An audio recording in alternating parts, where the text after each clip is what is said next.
গুচ্ছ থেকে প্রথম সারির বিশ্ববিদ্যালয়গুলো বের হওয়ার জন্য যতটা না প্রশাসন দায়ী, এর থেকে বড় দায়ী হচ্ছে এই পাবলিক বিশ্ববিদ্যালয় আমাদের মতো যারা স্বার্থপর শিক্ষার্থীরা আছে এরাই। কারণ আমরা যখন গত 2 বছরে যখন গুচ্ছ থেকে এইসব বিশ্ববিদ্যালয় বের হওয়ার চেষ্টা করছে, আমরা আন্দোলন করছি, আন্দোলন তোপের মধ্যে তারা আবার গুচ্ছের মধ্যে আসছে এবং 2 বছর পর আমরাই সেসব প্রথম সারির বিশ্ববিদ্যালয়ে গিয়ে পড়াশোনা করছি। কিন্তু আমরা শুধুমাত্র নিজের ক্রেডিটটা বাড়ানোর জন্যই এখন গুচ্ছ থেকে এখন আমরা আমাদের বিশ্ববিদ্যালয়কে বের করার চেষ্টা করছি। যেমন গুচ্ছে যখন প্রত্যেকটা বিশ্ববিদ্যালয় ছিল, আরে প্রত্যেকটা বিশ্ববিদ্যালয় তো সেম, গুচ্ছ মানে তো গুচ্ছই, সবগুলো একটা সাধারণ বিশ্ববিদ্যালয়। কিন্তু যখন আলাদা করা হচ্ছে সাস্ট জগন্নাথ বিশ্ববিদ্যালয়, আলাদাভাবে পরীক্ষা নিচ্ছে স্বতন্ত্র, আরে তাহলে তো এরা তো ঢাবির ক্যাটাগরি, তাহলে এরা চট্টগ্রাম বিশ্ববিদ্যালয় ক্যাটাগরি, রাজশাহী ক্যাটাগরি। এই যে আমরাই যে দ্বিচারিতা যে স্বভাব আমরা আমাদের সুবিধার সময় আমরা আমাদের পছন্দের বিশ্ববিদ্যালয়কে গুচ্ছের মধ্যে নিচ্ছি, আবার যখন আমাদের স্বার্থ উদ্ধার হয়ে যায়, আমরা যখন এইসব বিশ্ববিদ্যালয়ে পড়ি, তখন আমরা আমাদের বিশ্ববিদ্যালয়গুলোকে ক্রেডিট বাড়ানোর জন্য আমরা তখন কী করি, বিশ্ববিদ্যালয়গুলোকে আলাদা করার জন্য প্রশাসনের উপর চাপ দিই, আর প্রশাসন সেভাবে কাজ করে। কত নির্লজ্জ আমরা, আমাদের লজ্জা থাকা উচিত।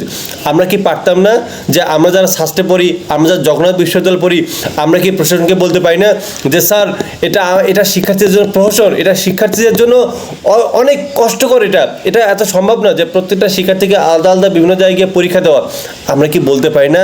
আমাদের কথা কি প্রশাসন শুনতো না? অবশ্যই শুনতো, কিন্তু না, আমরা শুধুমাত্র নিজের স্বার্থটা বুঝি, নিজের স্বার্থপরতা বুঝি। আমাদের লজ্জা থাকা উচিত। আমাদের বাঙালিরা কেন ভালো কিছু করতে পারি না জানেন? কারণ আমরা স্বার্থপর, আমরা সবসময় অপরকে নিচে নামানোর চেষ্টা করি। যেই আমরা একটা বিশ্ববিদ্যালয় কোনো মতো একটা ভালো একটা বিশ্ববিদ্যালয় চান্স পাইছি, ক্রেডিট বাড়ানোর জন্য আমরা সেগুলোকে আলাদা করে নিচ্ছি। কত নির্লজ্জ, কতটা বেহায়া আমরা। এই হচ্ছে আমরা শিক্ষার্থী, এই হচ্ছে আমাদের বাংলাদেশের ছাত্র সমাজকে আমরা একদম ভুলদণ্ডিত, একদম নিম্নতম একটা পর্যায়ে নিয়ে গেছি। এখন আমাদের ছাত্রদের মধ্যে এতটাই অহংকারবোধ তৈরি হয়ে গেছে যে যারা আমাদের অনুজরা আসতেছে তাদেরকে গোনার এখনো পর্যন্ত আমাদের টাইম নেই।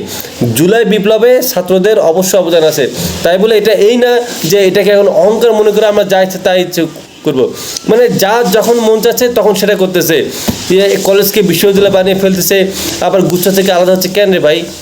যেটাই করো না কেন, অন্তত এটা তো ভাবা উচিত যে আমি যে কাজটা করতেছি, আমার এই কাজের ফলে যে অন্যরা ক্ষতিগ্রস্ত না হয়, এটা তো মানতে হবে, তাই না? তাই আমি সকলকে বলতেছি, যারা আমরা পাবলিক ইউনিভার্সিটিতে পড়ি, যার যেসব বিশ্ববিদ্যালয় গুচ্ছ থেকে বের হয়ে গেছে, অবিলম্বে তাদেরকে গুচ্ছে ফেরত আনতে হবে। এর দায়িত্ব আপনার সকল শিক্ষার্থীদেরকে বহন করতে হবে। আমাদের যারা ছোটো ভাইরা আসতেছে, ওরা কি আমাদের ছোটো ভাইয়ের মতো না? তারা কি আমাদের প্রতি কি অনেক আশা নিয়ে আসে না যে বড় ভাইরা অবশ্যই আমাদের জন্য কাজ করবে, আমাদের পাশে দাঁড়াবে? তা আপনারা দেখতেছেন না যে তারা ইউজিসি ভবনে ঘেরাও করতেছে, তারা দাঁড়া ঘুরতেছে, তাদের কোনো অভিভাবক নেই। আমরা কি পাই না তাদের পাশে দাঁড়াতে? আমরা কি পাই না যে তাদেরকে এই বিপদে সাহায্য সহায়তা করতে? আমরা যদি তাদেরকে বিপদে ঠেলে দিই, আমরা যদি তাদেরকে সাহায্য না করি, তারাও যখন একটা সময় গিয়ে সিনিয়র হবে, তারা তখন অনুজদের প্রতি কী আচরণ করবে? তারা তো বলবে, দূর, আমাদের বড় ভাইরা আমাদের সাহায্য করে না, আমরা কেন আমাদের অনুজদের আমরা ছোটদের সাহায্য করবো? ওরা যা পারুক করুক, মানে মরুক বাচুক, সেটা ওদের বিষয়। তো এই কালচারটা যদি একবারে বাংলাদেশে তৈরি হয়ে যায়, এই বাংলাদেশে আর টিকবে? এই বাংলাদেশে একটা সৌহার্দ্যপূর্ণ সিনিয়র জুনিয়র সম্পর্ক এটা থাকবে? এটা আপনি কোথাও রাখতে পারবেন না। এটা আপনার যে কোনো প্ল্যাটফর্মে, আপনি শিক্ষা বাজারে, এরপর আপনি বিশ্ববিদ্যালয়, কলেজে, এরপর আপনি চাকরি সেক্টরে, আপনি কখনোই সিনিয়র জুনিয়রকে আর ভ্রাতৃত্ববোধের মধ্যে দেখবেন না। কারণ তখন বলবে, আরে ওকে কোনো টাইম আছে, ও আমার কোনো টাইম আছে। তখন পুরো দেশটা একটা সার্কাসে পরিণত হবে। তাই আমি অনুরোধ করতেছি, প্রত্যেকটা বিশ্ববিদ্যালয়, যেসব বিশ্ববিদ্যালয় গুচ্ছ থেকে বের হয়ে গেছে, আপনার প্লিজ এটা নিশ্চয়তা দেন, আপনার প্রশাসনকে চাপ দেন। গুচ্ছে থাকতে হবে ভাই, গুচ্ছে থাকতে হবে। গুচ্ছে না থাকলে শিক্ষার্থীরা মরে যাবে। আপনি বোঝেন না? যেসব শিক্ষার্থীরা প্রত্যেকটা বিশ্ববিদ্যালয়ে আলাদা আলাদা পরীক্ষা দিচ্ছে, আপনি ওদেরকে জিজ্ঞেস করুন, প্রত্যেকটা বিশ্ববিদ্যালয়, কুষ্টিয়া যেতে, গোপালগঞ্জ যেতে, রাজশাহী যেতে, আলাদা করে ভর্তি ফর্ম, থাকা খাওয়া কতটা যে কষ্টকর, যারা পরীক্ষা দিচ্ছে তারা বোঝে। এইটা কি আপনাদের সেন্স নাই? আপনার মাথায় কাজ করে না ভাই? নিজের স্বার্থকে কী ভাই?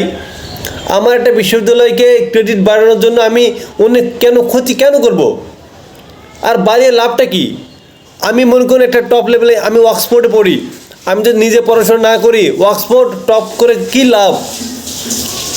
কী লাভ আমার? তাহলে আমরা কি পারি না যে শুধুমাত্র এই হিংসা, এই স্বার্থান্বেষী মনোভাব ত্যাগ করে আমরা ছোটদের পাশে দাঁড়িয়ে তাদেরকে সহযোগিতা করে প্রত্যেকটা বিশ্ববিদ্যালয়কে আমরা গুচ্ছের আওতায় আনতে পারি না? এত ভাব কেন? কবে আমরা ভালো হব?